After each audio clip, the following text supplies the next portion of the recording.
Hey guys, you're watching Book Blast, your weekly look at what's new in the publishing world. I'm Carmen Stapleton. This week, Harper Lee released the sequel to her first and only novel, To Kill a Mockingbird. Go Set a Watchman broke all kinds of records, and now publishers are trying to cash in with their own unheard of sequels.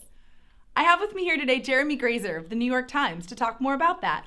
Jeremy, what goodies have the world's publishers dug up?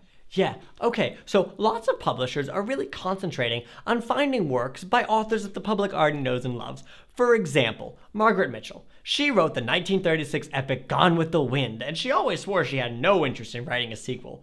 Well, just 2 days after we found out about Go Set a Watchman, we found in various couch cushions around her old Atlanta apartment the pages of a manuscript of a brand new novel. A sequel to Gone with the Wind? It's called Miss Scarlet's Victuals, and it picks up about a year after the end of the last book.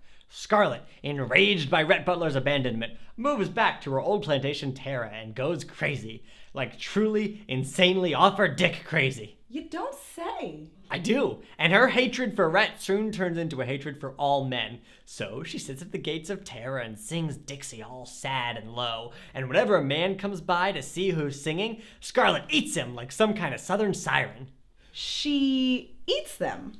Well, she did always say she'd never be hungry again. That makes me very uncomfortable. But Wind isn't the only great American novel to have a sequel coming out, right? It isn't. In fact, did you know that the great American novel, The Great Gatsby, actually has a follow-up where Jay Gatsby comes back from the dead? From the dead? That's where. Turns out he's actually a vampire, and Mr. Wilson's bullet didn't kill him, so he moves to Forks, Washington, and falls in love with a girl named Bella.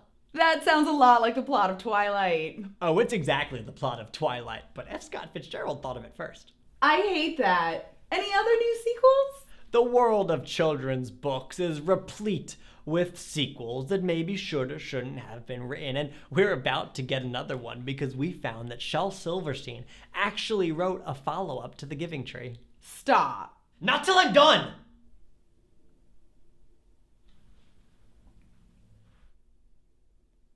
So tell me about the book. Well, it's filthy and obscene, and I loved every second of it.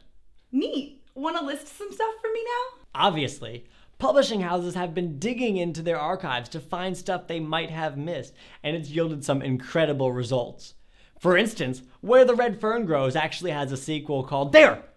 It grows over there! Brave New World has a follow-up called Just Kidding Guys, Nothing Bad is Happening and Everything's Totally Fine.